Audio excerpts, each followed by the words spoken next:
میں ایک چیز سے اضافہ کروں گا. دیکھیں عمران خان صاحب کا جیل میں ہونا اس قوم کی محکومیت کی علامت ہے. ہم سمجھتے ہیں عمران خان کی آزادی اس بات کی گارنٹی ہوگی کہ اس ملک میں آئین ہے، قانون ہے.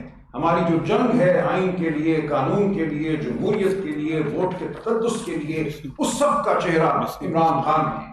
کیونکہ عمران خان نے 2 سال سے جو قربانی دی ہے، جس طرح وہ چٹان کی طرح جیل میں کھڑے ہیں، ہر قسم کا ظلم انہوں نے سہا ہے. کل جو ان کی بہنوں سے ملاقات ہوئی، انہوں نے بتایا کہ ان کے ساتھ کیا اس وقت کیا جا رہا ہے، کتنی تکلیف پہ ان کو رکھا جا رہا ہے.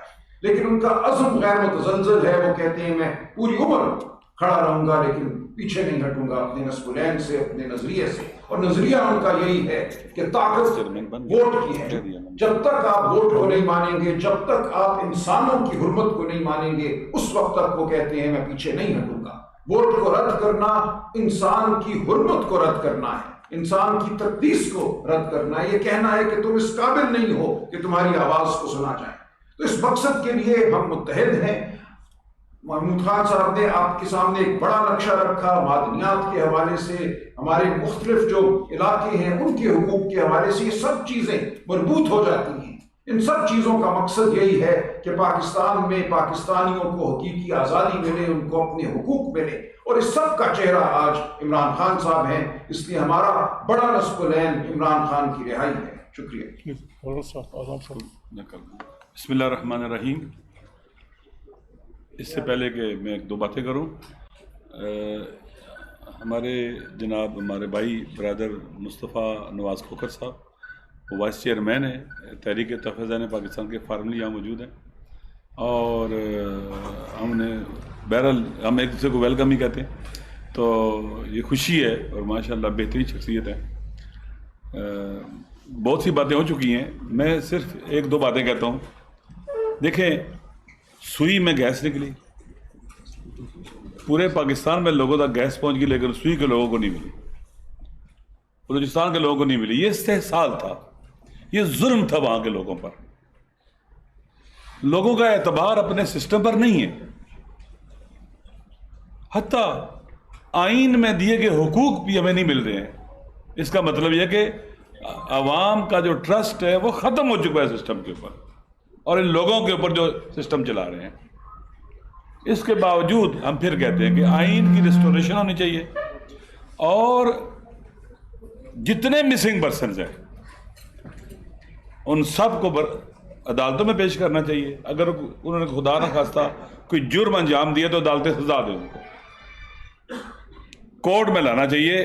یہ پریکٹس ڈرٹی ختم کرنی چاہیے کہ 10 سال 12 سال 15 سال سے لوگ مسنگ ہیں اور پتہ نہیں ان کا. بہت سے ایسے ہیں جن کو میں جانتا ہوں، شروع میں جب وہ مسنگ ہوئے تو کہا جاتا تھا کہ ہفتے بعد آ جائیں گے. ہم لوگ کہتے تھے 2 ہفتے بعد آ جائیں گے، 3 ہفتے بعد آ جائیں گے، اور پھر سال گزر گئے. لہٰذا پاکستان کو ایک ہی چیز بچا سکتی ہے، آئین کی supremacy, rule of law. Parliament کو سپریم کیا جائے، عوام جن کو منتخب کریں وہ عوام کے اصلی نمائندے وہاں ہوں. آج جو بجٹ بنا ہے، اگر عوام کے اصلی نمائندے وہاں ہوتے یہ بجٹ نہیں بن سکتا تھا. گویا انہوں نے بجٹ بنایا جن کو پرواہ نہیں ہے اپنے عوام کی.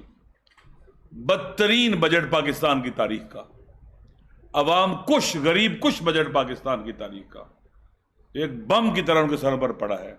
اس بجٹ سے مہنگائی مزید بڑھے گی، غربت بھی بڑھے گی. مہنگائی بڑھے گی، حتماً غربت بڑھے گی. ہو ہی نہیں سکتا کہ مہنگائی بڑھے اور غربت نہ بڑھے. انفلیشن بڑھے گا، افراط زر بڑھے گی، مشکلات پیدا ہوں گی. اگر عوام کے الیکٹڈ نمائندے ہوتے تو جب پارلیمنٹ کی عزت اور آبرو ہی نہیں ہے، اسی پارلیمنٹ سے لوگوں کو اٹھایا گیا. رات کو کسٹوڈین آف پارلیمنٹ جناب اسپیکر صاحب جو ہیں، ایک کمیٹی بنی تھی، آج تک کسی کو بتایا کہ کس نے اٹھایا تھا اور کیوں اٹھایا تھا، اور پارلیمنٹ کی جو تقدس ہے حرمت کس نے پامال کی اور کیوں کی. جب پارلیمنٹ اپنا تقدس کھو بیٹھتی ہے اس کا مطلب ہے کہ ریلیونٹ ہو چکی ہے، کوئی فائدہ نہیں. پھر یہاں سے جو بھی ترامیم اب کریں گے، جو بھی بل بنائیں گے، یہ پاکستان کے عوام اس کو پاؤں کی ٹھوکر پر رکھتے ہیں. ان ترامیم کو بھی اور ان بلوں کو بھی جو عوام کے فائدے میں نہیں ہے بلکہ ایلیٹ لوگوں کے، جو ہماری ایلیٹ کیا کہتے ہیں کہ لوگ ہیں، ان کے فائدے میں ہوں. اس لیے پاکستان کے عوام کا ہے، اور پاکستان کے عوام جس سسٹم پر اعتماد نہیں کرتے وہ اللیگل اور اللیجیٹیمیٹ ہے، اور ان حکمرانوں کو جو ہم پر مسلط ہیں فارم 47 کے ذریعے الیکشن لوٹ کر رہے ہیں، ان کو ہم پر حق حکومت نہیں ہے۔ جس کرسی پر بیٹھے ہیں یہ غیر آئینی ہے، غیر قانونی ہے اور اللیجیٹیمیٹ ہے۔ جو بھی تصرف کر رہے ہیں یہ مجرمانہ تصرف ہے، یہ جواب دہ ہیں عوام کی بات، عوام اور آئین اور قانون کی جو ہے عدالت میں۔ آپ نے کہہ دیا ہے قرآن و سنت سپریم ہے، حاکمیت اعلیٰ اللہ کی ہے، تو آپ کے آئین میں کیا ہو گیا کہ حاکمیت اعلیٰ اللہ کی یہ حکومت امانت کے طور پر کن کو ملے گی؟ جن کو پاکستان کے عوام منتخب کریں گے، جو شرائط آرٹیکل ڈفرینٹ کے اندر۔ تو یہ تو پاکستان کے منتخب حکمران ہی نہیں ہے عوام کے، لہذا انہوں نے اقتدار پر ڈاکہ ڈالا ہے، ڈاکہ ڈالا اقتدار کے اوپر، پھر بیت المال ان کے قبضے میں عیاشی ہیں، اس لیے ان کو حساب کتاب دینا پڑے گا۔ عوام ان سے حساب کتاب لیں گے، جتنے یہ تباہی و بربادی ہو رہی ہے، جتنی لوٹ مار لگی ہوئی ہے انشاءاللہ۔ لہٰذا ہم سب مل کر پاکستان کے عوام کو یہ پیغام دیتے ہیں کہ ہم ان کے حقوق کی جنگ لڑیں گے عوام کے سنگ۔ یہ جو کوئی بھی جدوجہد عوام کے بغیر نہیں لڑی جا سکتی۔ ہم اپنے آپ کو پہلے پیش کریں گے، ہم سختیاں پہلے برداشت کریں گے، مشکلات پہلے جھیلیں گے، ہم اپنے آپ کو عوام کو اپنے پر فدا نہیں کریں گے، ہم عوام پر فدا ہوں گے۔ اور عمران خان پاکستان کے عوام کے دلوں میں رہتا ہے، لہٰذا وہ پاکستان کے عوام چاہتے ہیں کہ باہر ہے، پاکستان کے عوام اس کے ساتھ ہیں۔ اس کو جیل میں رکھنا یا پاکستان کے عوام کو جیل میں رکھنا ہے، لہٰذا یہ قابل برداشت نہیں ہے۔ زندگی چند روزہ ہے، بڑے بڑے فرعون آئے چلے گئے، یہ جو حکومت میں بیٹھے ہوئے سمجھتے کہ ہمیشہ رہیں گے، نہیں رہ سکتے ہمیشہ، انہوں نے چلے جانا ہے۔